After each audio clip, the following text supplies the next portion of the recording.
Earlier this month, ProPublica leaked over 14 hours of Project 2025 training videos aimed at future political appointees, that is, a presidential administration's unelected officials in a future conservative administration. Conservative administration here being a euphemism for a second Trump administration, because although Trump has tried to distance himself from Project 2025 due to its public unpopularity, according to ProPublica, 29 of the 36 speakers in the training videos have worked for Trump in some capacity, on his 2016 to 17 transition team, in the administration, or on his 2024 re-election campaign. And the things that they're hoping to implement in a second Trump administration are bad.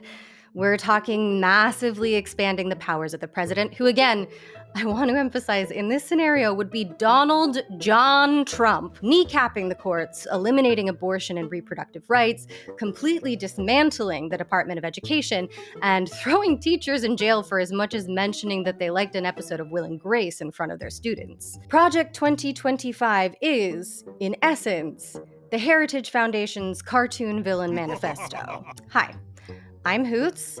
This is my channel, and I don't normally do reaction or current events content in this space, but I'm making an exception for the next few videos because these Project 2025 training videos are really something special. As Esquire described them, the vibe is like if a bunch of Scientologists took over a model UN. ProPublica's leak provided us with over 14 hours of mind-numbing content, and I'm going to start with one of the most lobotomy core videos on the playlist.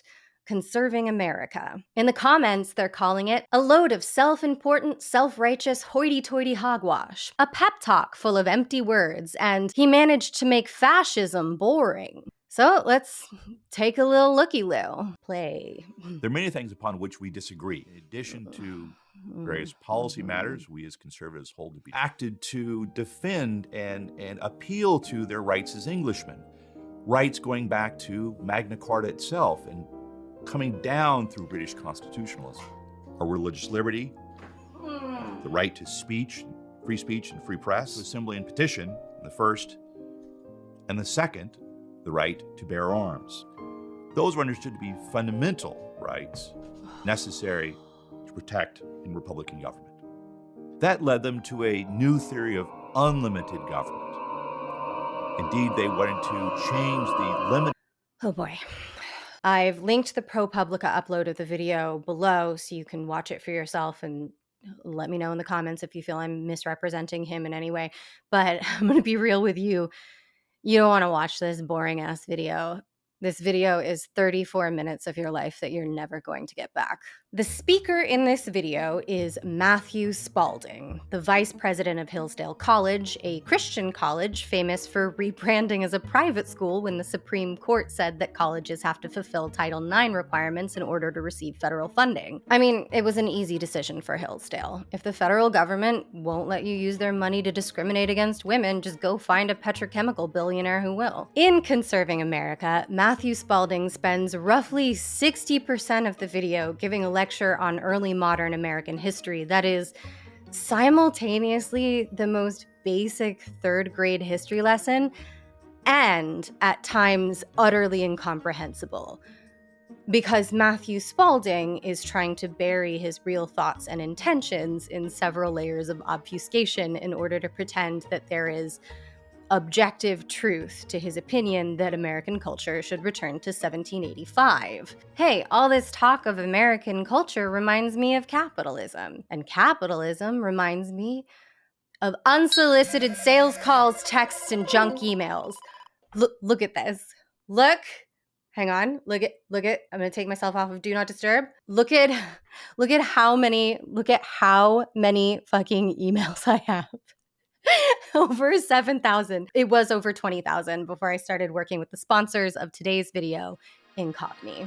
If you've ever wondered how spammers get your information, most of the time, they just bought it from data brokers who, for a small fee, will give anyone your name, your address, your phone number, your email address, what sick, perverted shit is in your browsing history, what sick, perverted shit you bought online. I'm looking at you. And it's not just spammers.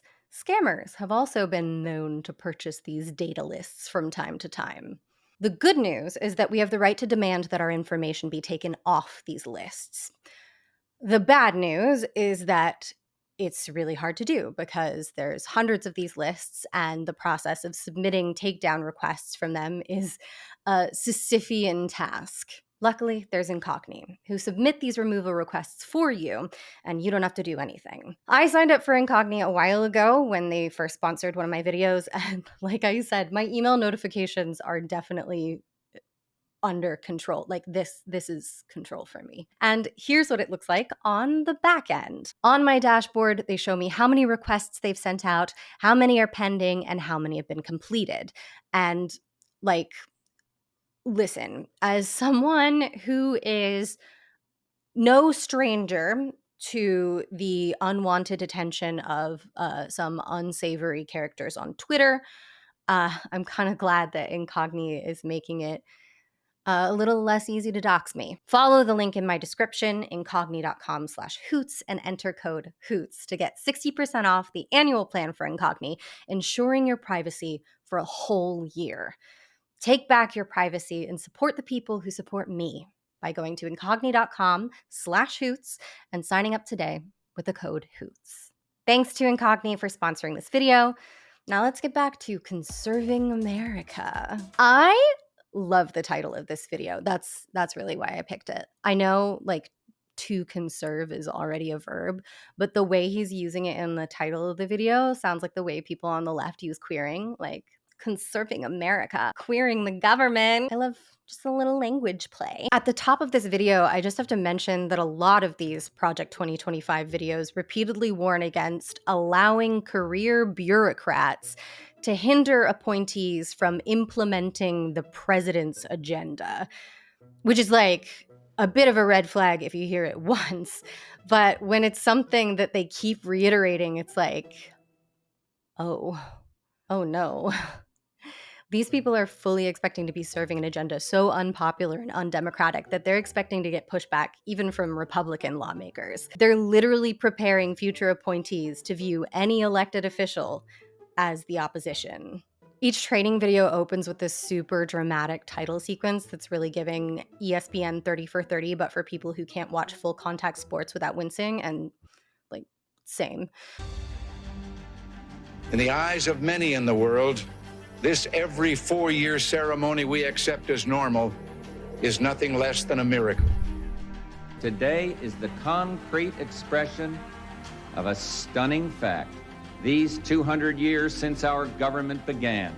But even within the whole prestigious, respectable History Channel vibe they're trying to establish at the top, Project 2025 can't help but drop a few little unhinged breadcrumbs. Cancel culture, gender conf, Joe Biden tripping on the stairs. What?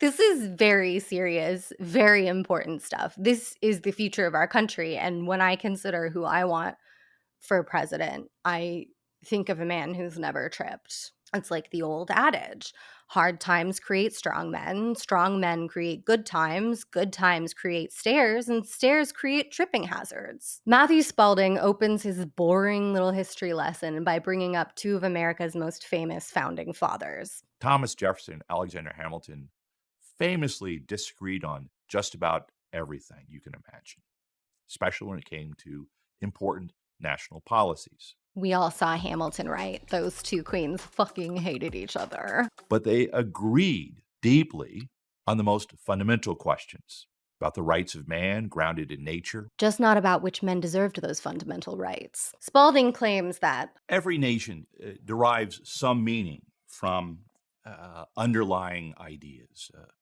from its ethnic background, its character, common religion, a shared history. But this country is actually different. She's not like the other countries. Spalding claims that America was revolutionary, but not in the way that France was revolutionary, beheading their natural betters. And sure as shit, not in the way that Russian and Cuban communists were revolutionary, shooting and redistributing the wealth of their natural betters. In fact, the American Revolution was pretty vibes-based and almost completely bloodless. America was revolutionary, but not in the way we normally think of that word, especially if we have in mind the French Revolution or the communist revolutions in Russia or Cuba. It was revolutionary in the sense of ideas.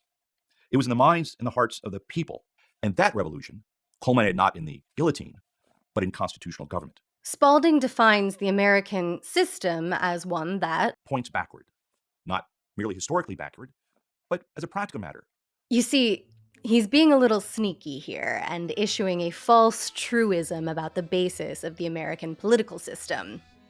Because Matthew Spalding is an originalist, which is the theory that argues that the American Constitution, our foundational legal document, should be strictly interpreted and followed as intended at the time of its writing.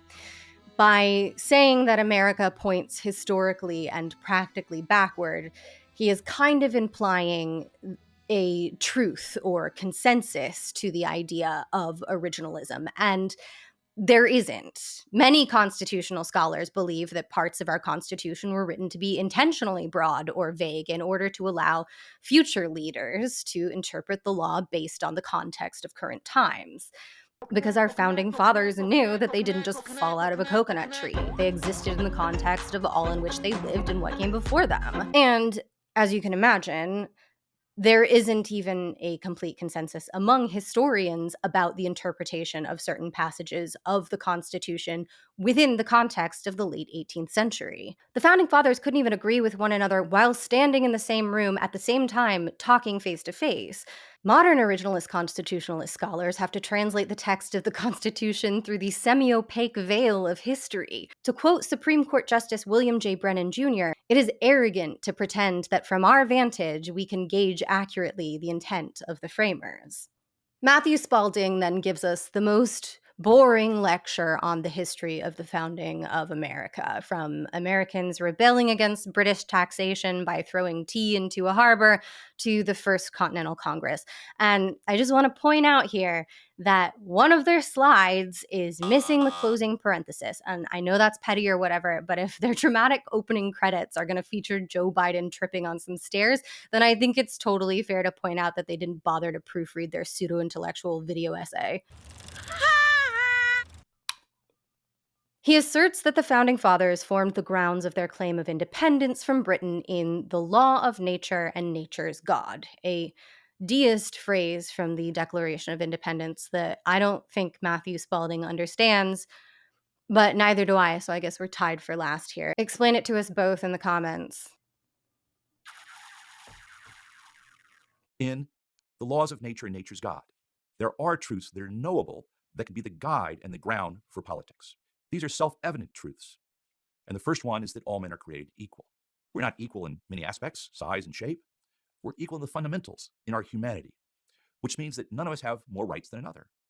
None has a right to rule, and none is condemned to be ruled. This sense of equality at the center of the Declaration of Independence, grounded in nature, not merely the whims of rulers, the whims of Congress and the Supreme Court, is what gives meaning to this nation. So, there's a lot to unpack here, not the least of which are the strays caught there by Congress and the Supreme Court. But probably the first thing that occurred to you is that several of the men who wrote "All men are created equal" had slaves. The sentiment that none has a right to rule and none is condemned to be ruled rings a little hollow from a society that kept human beings as chattel. Luckily, Spalding does take some time to address the elephant in the room. He mentions slavery for the first time in the video around the 14-minute mark, where he states that great compromises were made with slavery, and that the seeds of its condemnation grew out of the Declaration of Independence, dropping my personal favorite Barbie quote: "Authority should derive from the consent of the governed." So, in a way, even though Thomas Jefferson had slaves, wasn't he also freeing so many of those slaves' great-grandchildren by writing those words that were recontextualized and reinterpreted to include them almost 100 years later? Spalding then takes a little intellectual detour, beginning with this really sinister slide that says, "Conservatism has a fundamental grounding for it to proceed." Okay, girly, I don't know why we're talking like sci-fi villains all of a sudden, but boop boop. Resistance is futile. He argues that our founding documents and revolutionary spirit or whatever are the foundation of a decentralized and limited federal government. Conservative greatest hit shit. The government should basically leave everyone alone unless they're gay or women or black or poor or homeless or addicts or watching porn in the privacy of their own home. Spalding argues that our federal and state constitutions are designed to create a framework by which we can govern ourselves. The institutions of civil society, churches, schoolrooms, families, those are the most important political institutions in our system. Those are the ones that play the most important role in shaping our characters and shaping ourselves to be good, self-governing citizens. Those guys in Congress think they're hot shit, but the person doing all the real important politics is the local youth pastor, the school marm, and the beautiful lady watching this video right now. Spalding remembers that he was talking about slavery and states that the framework of our laws secure the principles of the Declaration of Independence, and that actually slavery is the exception that proves the rule. Just like Jennifer Goodwin was the exception that proved Justin Long's rule. He was just that into her. And indeed, the one exception proves the rule. And that was when we had a fundamental disagreement over a fundamental question, slavery. So we disagreed on whether or not certain people of color had rights and freedoms. And the besties are all being very, let's say, uncivil about the whole thing. It was Abraham Lincoln who objected to all of these arguments and instead recalled the nation to its founding principles, recalled it to its constitution, but a constitution which was understood in light of the principles of the Declaration. And so, if the government could just get to the kitchen, rearrange some things, we could certainly party with the Haitians. I find the way Spalding quietly glosses over the bloodshed of the American Revolution and Civil War as compared to the way he derisively refers to the French guillotine so revealing. Like, he clearly finds the idea of a little under 20,000 beheaded rich people so much more repulsive than the idea of the deaths of more than 500,000 mostly poor people. It's just a little something I noticed. Clocked. Spalding then introduces the idea of progressivism, which was invented by shifty foreigners from France and Germany sometime after the Civil War. He lists 3 main principles of progressivism. 1, no absolute truth or first principles. 2, system-based in relativism. And 3, no principle stands the test of time. Really, I think there's only one principle, and that's just progress. Like, I guess he got us with number 2. What is considered progressive is relative to the standards of the day, but there aren't really progressive commandments other than those "in this house we believe" yard signs. He states that what the progressives wanted was to establish a freedom from nature, a liberation from human nature. They want to deny basic biology. The progressives had certain anti-foundational principles at heart. They did not believe there were any truths or first principles and grounded their system on a sense of relativism. They also believed that there were no principles that withstood the test of time. They were merely ideas that were historically bounded and grounded. They believed that all things would progress and evolve. That led them to a new theory of unlimited government. Indeed, they wanted to change the limited constitutional system that defined our republic to one of a growing, evolving, and living constitution. Oh, I see what he's doing here. He's referring to the progressive era, but he's doing it in a way that's sort of like low-key conspiratorial. So, yes, the idea of a living constitution or judicial pragmatism came out of the same era of American history when we made important amendments to our Constitution, like giving women the vote, something Spalding never mentions. It was also the era that sought to break up monopolies and institute labor laws, including protections for children. It was also the era of prohibition, like they weren't all W's in chat, but it was a period marked by huge economic, scientific, and socio-political gains for the populace. But Spalding claims that the origins of conservatism can be traced to the rejection of this progressivism.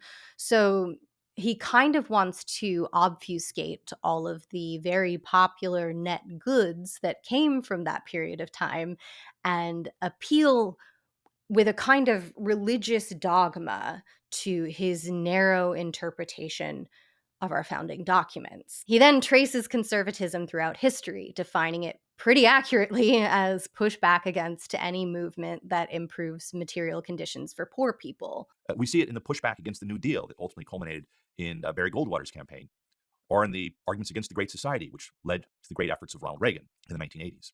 As a policy for going forward, Spalding urges conservatives to ground their conservatism in the idea of prudence, urging them to govern in a way that is flexible and adaptive, and almost sounds like a contradiction to his earlier originalist rigidity. And then he says this. That understanding of the grounding of conservatism creates a natural fusion. It reminds economic conservatives of a fuller understanding of the human person and prevents the development of that sense of autonomous individualism that we associate so much with modern liberalism. It reminds traditional conservatives of the rational ground, the moral principles of their ideas that are needed to distinguish between good traditions and bad traditions, without which tradition merely wanders and follows history and its trends.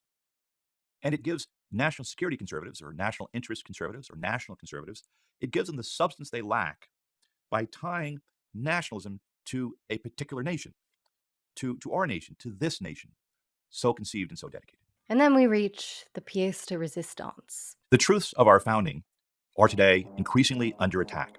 They have been for some time in our universities, but are increasingly also under attack in our K-12 educational system, especially bad history ideas being introduced into those schools. To see our country as systemically racist. It has its flaws, for sure, but it completely misses how its beginnings and aspirations corrected those flaws and led to our great government and great country today. So true, bestie. We had our flaws, chattel slavery, and then we corrected them. Racism solved. But I just want to remind us that our objective here, our common objective, is to save our country, its underlying principles and way of life. The idea of equal rights for all, special privileges for none, under the laws of nature and nature's God, the right to life, liberty, and the pursuit of happiness.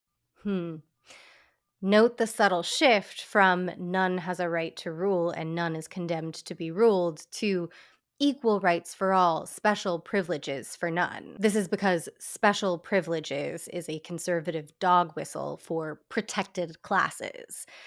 The Heritage Foundation and far-right groups like them view discrimination protections as themselves a kind of discrimination, as antithetical to their way of life, which, much like Matthew Spalding's lecture, doesn't include women, queer people, disabled people, or even really people of color unless to condescendingly hand-wave their subjugation. This is what is on the line in November.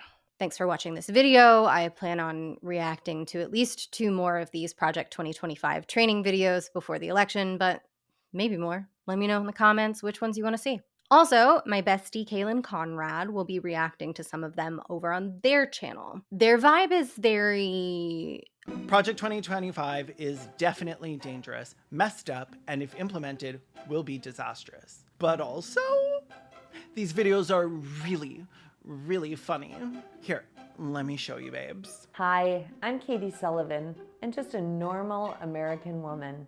But to the left, that makes me a cisgendered ethno-imperialist birthing person with pronouns she, her.